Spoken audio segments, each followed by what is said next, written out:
আমরা কিন্তু বেরিয়ে পড়ে আমি Gargi and welcome back to my channel living with GP.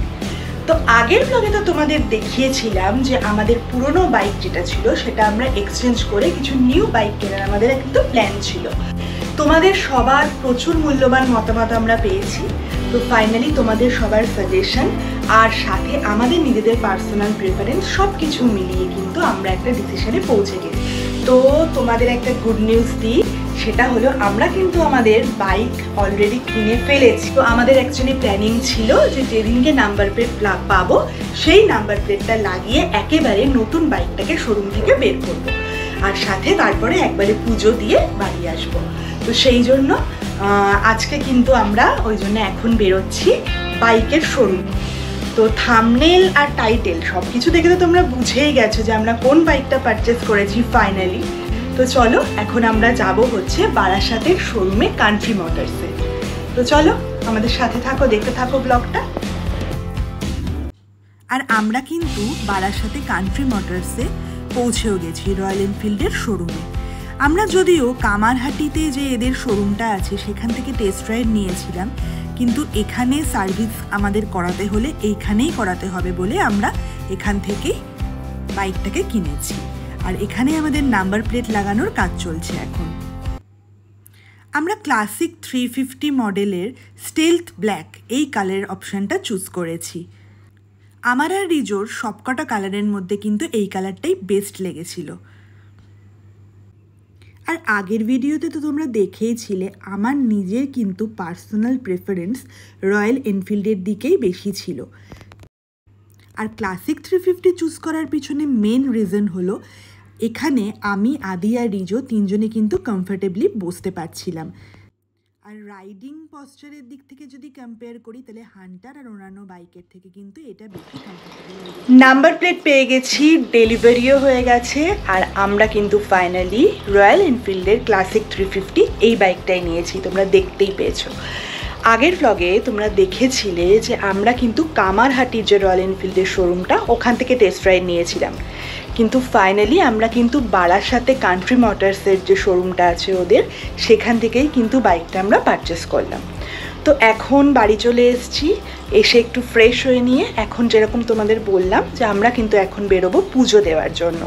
তো এখন আমরা যাই, গিয়ে এখানে ওই বিরাটির যে কালীবাড়ি আছে, গৌরীবাড়ি আর কি, যেটা খুব ফেমাস, সেই মন্দিরটাতে গিয়ে কিন্তু আমরা এখন পুজো দিতে যাচ্ছি। তো ওখানে গিয়ে তোমাদের সাথে আবার দেখা হচ্ছে। তো তারপরে হয়তো পুজোটা দেওয়ার পরে আমরা একটুখানি আরও কিছু দূর যাব, চালিয়ে দেখব, কারণ আজকে নতুন বাইক পেয়েছি, বুঝতেই পারছো সবাই আমরা প্রচণ্ড এক্সাইটেড। তো যাই এখন বেরোই। আর এর মাঝে কিন্তু মাঝে মধ্যেই খুব বৃষ্টিও হচ্ছে, বাট আপাতত বৃষ্টি বন্ধ আছে। তো চলো ওখানে গিয়ে তোমাদের সাথে আবার দেখা হচ্ছে। আমরা কিন্তু বেরিয়ে পড়েছি বিরাটি যে গৌরীবাড়ি কালী মন্দির আছে সেখানে কিন্তু এখন আমরা পুজো দিতে যাচ্ছি। আর পুজোটা দেওয়ার পরে তারপরে অন্য কোথাও তো ডেফিনেটলি যাবই। আর আজকে ওয়েদারটা কিন্তু দারুণ, একটু আগে দারুণ বৃষ্টি হয়েছে আর আকাশটা কিন্তু অসাধারণ লাগছে, খুব সুন্দর। আর দেখো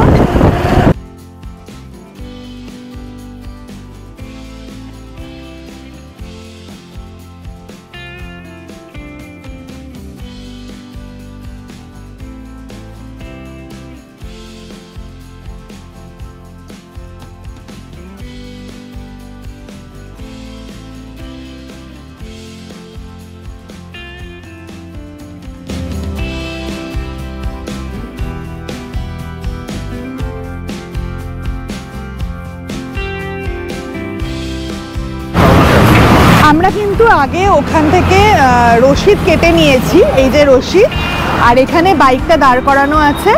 এখন ঠাকুরমশাইও চলে এসেছেন, পুজোটা হয়ে যাচ্ছে।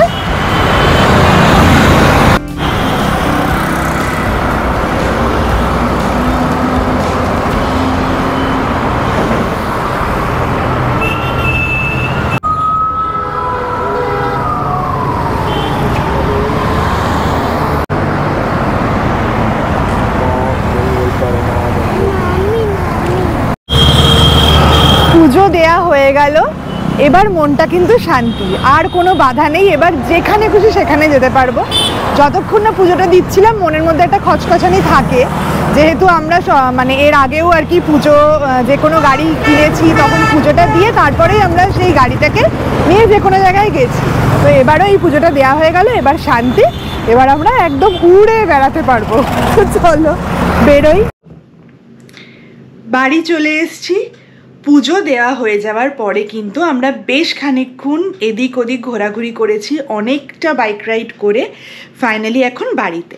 তো ওভারঅল রাইডিং এক্সপিরিয়েন্স যদি বলো, প্রচণ্ড কমফোর্টেবল, দারুণ একটা এক্সপিরিয়েন্স হয়েছে। আর মাইলেজের ব্যাপারটা এক্ষুনি তোভাবে বলা পসিবল নয়, তো রিজো কয়েকদিন চালাক, তাহলেই আমরা বাইকটার মাইলেজ কীরকম কত কী দিচ্ছে বা আদার্স কী কী আমরা ফেসিলিটি পাচ্ছি বা কী কী প্রবলেম হচ্ছে, তো সব কিছু আমরা পরবর্তীকালে তোমাদের সাথে ডেফিনেটলি শেয়ার করবো, যেরকম সব কিছু শেয়ার করি। তোমাদের যেরকম বলেছিলাম যে আমাদের কিন্তু এরপরে ব্যাক টু ব্যাক প্রচুর রোড ট্রিপ ব্লগ আসতে চলেছে, কিন্তু যেই সমস্ত কিছু প্ল্যান ছিল আমাদের হচ্ছে আদির সামার ব্রেক স্টার্ট হওয়ার পরে। বাট আদির সামার ব্রেক স্টার্ট হওয়ার আগে থেকেই কিন্তু প্রচুর, কলকাতায় যারা থাকো তারা জানো, প্রচুর গরম বেড়ে গেছিলো এবং due to excessive heat wave আমাদের কিন্তু সেই সমস্ত রোড ট্রিপের প্ল্যান বা ট্রাভেল প্ল্যান কিন্তু আমাদের ক্যান্সেল করতে হয়েছে। বাট আর কিছু দিনের মধ্যেই কিন্তু বর্ষা ঢুকে যাচ্ছে কলকাতায়, আর বর্ষাকালে বৃষ্টি ভেজা ওয়েদারে আমরা কিন্তু ডেফিনেটলি রোড ট্রিপ করব।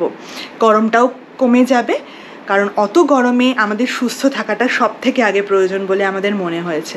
এনিওয়ে, আজকের ভিডিওটাতে যদি কিছু ভালো লেগে থাকে তাহলে ভিডিওটাতে একটা লাইক করো, শেয়ার করো আর কমেন্ট করতে ভুলো না। সবাই ভালো থেকো, সুস্থ থেকো। তোমাদের সাথে দেখা হবে আবার নেক্সট ব্লগে। Till then take care and tata.